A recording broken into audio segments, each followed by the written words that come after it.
Good morning.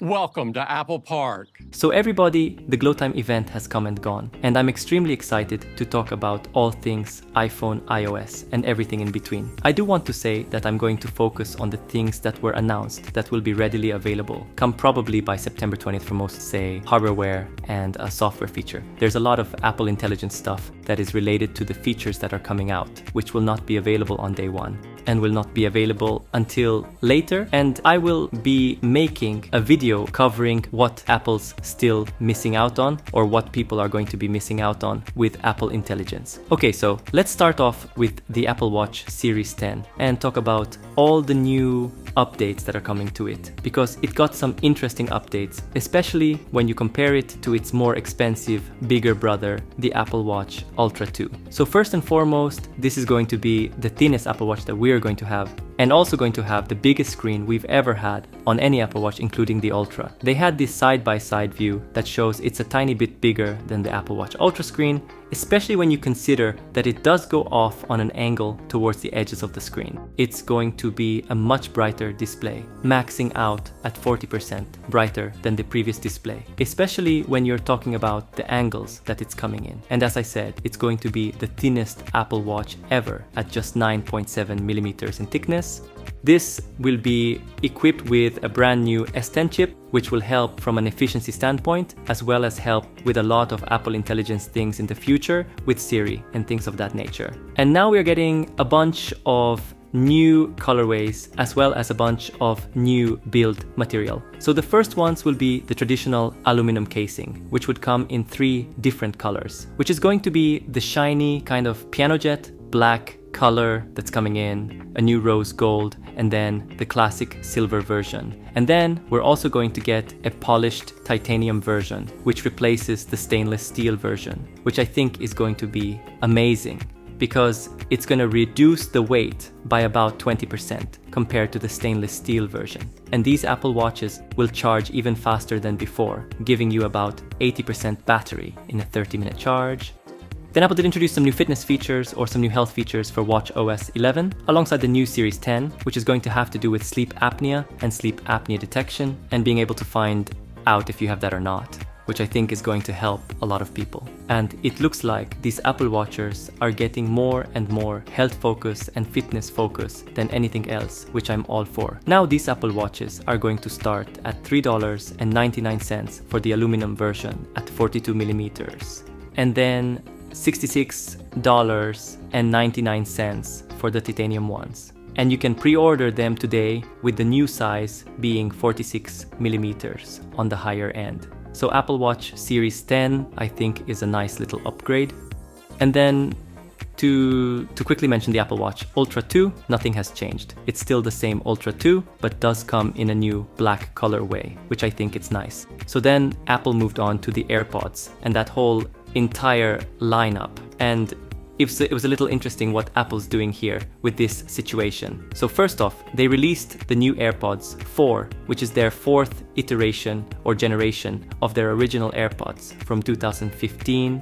And it does have a new form factor. The actual design changes a little bit more to be able to fit even more people's ears. And some of the things that they added into here was the new H2 chip, new acoustic architectures, personalized spatial audio, which is in there. It even has a gyroscope in there to then be able to interact with Siri based on head nods, which I thought was really cool. It's also giving us some voice isolation features. It's bringing the smallest AirPods case that we've ever seen and giving you 30 hours of battery life with a USB-C charging port. And then weirdly, they introduced the new AirPods 4 with ANC, which is the same exact form factor, but they're kind of upgrading all the feature sets and some additional physical hardware pieces to the case itself. So of course you get active noise cancellation, you get the world-class transparency mode, you get conversation awareness adaptive audio, and then also in the case itself, it does include wireless charging that you can charge with a MagSafe charger, as well as an Apple Watch charger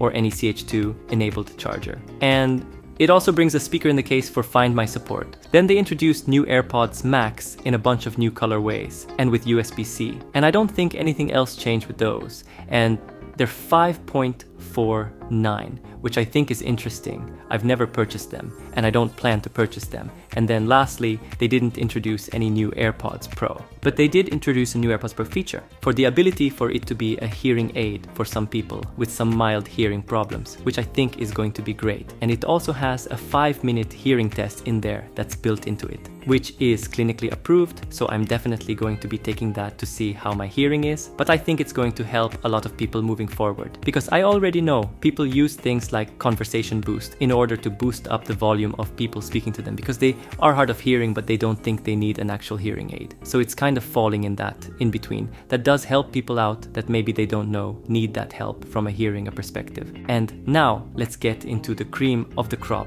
which is the iPhone 16 and the iPhone 16 Pros. So start off with the iPhone 16. My first initial reaction was that I loved the new color way that it had, and I thought it was just a nice clean package, but it's going to be very familiar to what we saw last year with some new added bonuses to make it an iPhone 16, especially made for Apple Intelligence. So first and foremost, it is water and dust resistance. Like it always has been, it does 2000 in of brightness on the high end. It does stay at that 6.1 and 6.7 in terms of screen size respectively for the iPhone 15 and the iPhone 15 Plus. And included in this one is going to be the new A18 chip, which is built for it to be running Apple Intelligence. So unfortunately, like I mentioned in the past, if you did pick up an iPhone 15 or 15 Plus, you will not be able to use Apple Intelligence.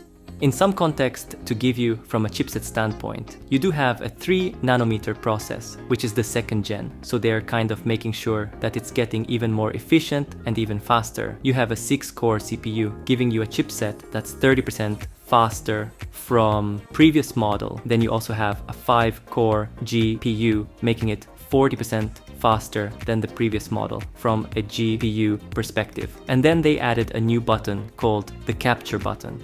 This capture button is very dedicated to, of course, the camera modules and the camera itself. And I actually think this is going to be a great implementation because it makes you feel like you're using an actual camera. And they've added a bunch of software features in there to make it a little bit more usable and user-friendly along the way. But some of the things to consider from a camera hardware perspective is that we saw that 48 megapixel main shooter on the iPhone 16 and 16 Plus, but they are giving us a 2x telephoto at 12 megapixels, which is always great to see. And then you also have an ultra wide with autofocus built into there. And then that ultra wide does allow for macro photography. So you basically get 4 lenses in 2, and that's how Apple's selling it to you, because you're able to do macro shots with a wide angle. You have the ultra wide, then you have the regular wide, and then you have the 12 megapixel Pro in with telephoto. And the last visual change, aside from the colors that you might notice, is that it does have a different camera orientation than the years past. We're now back into that vertical orientation for the camera modules, and that's mostly to be able to record spatial video if you do want to watch it on your Vision Pro. So I think that's a nice welcome added bonus. It's just going to be a little bit annoying that you're going to have to use a different case because of that. And then lastly, Apple did improve the battery capacity, giving us even more battery, more playback time to be able to house things like Apple Intelligence long term. So these iPhones will still be at the same price for the iPhone 16 and for the 16 Plus.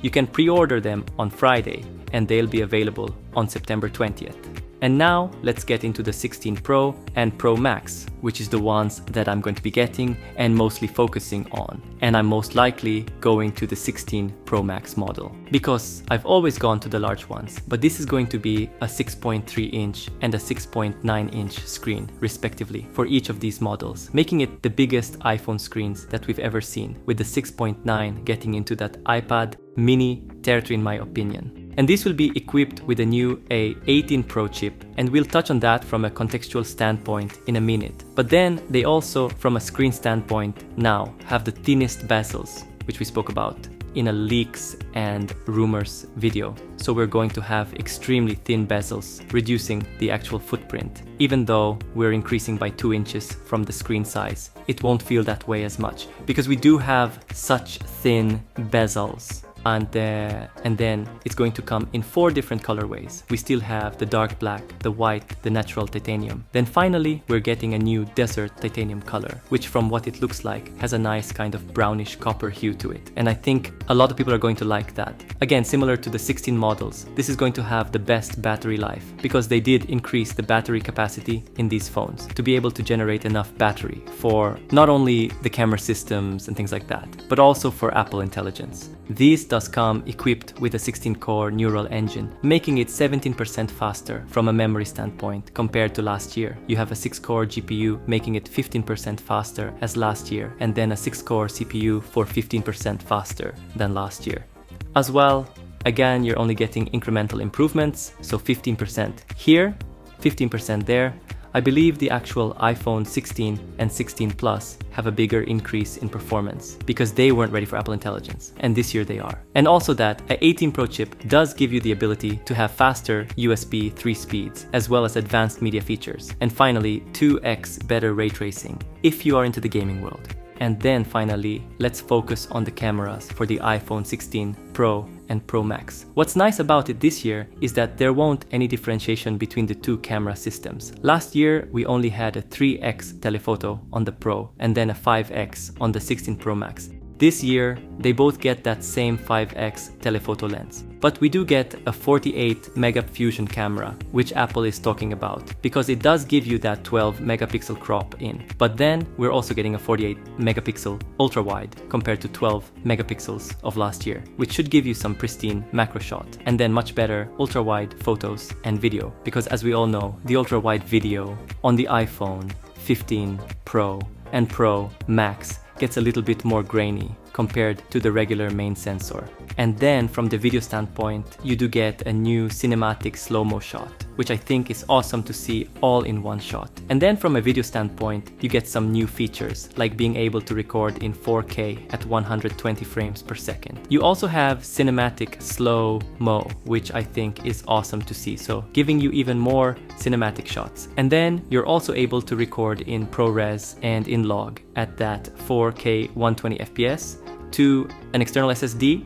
And then lastly, we do get some new additions to MagSafe, basically giving a faster 25 watt charging speed for Apple certified MagSafe chargers. It supports Qi 2. So that will pretty much do it for this video, everybody. As you saw, Apple gave us the entire gamut at their September event with the new iPhones headlining everything, and some surprises along the way. So let me know with the comment down below. Are you picking up a new iPhone? Which iPhone are you going to be trading from if you are? And what other things will you be picking up that Apple did mention during the September event? But that'll do it, everybody. Definitely get subscribed, because if like, we will be covering every aspect, every product. So definitely be ready to check those out. And if you guys want to watch more videos like this one, click on one of these right here. And until next time, peace.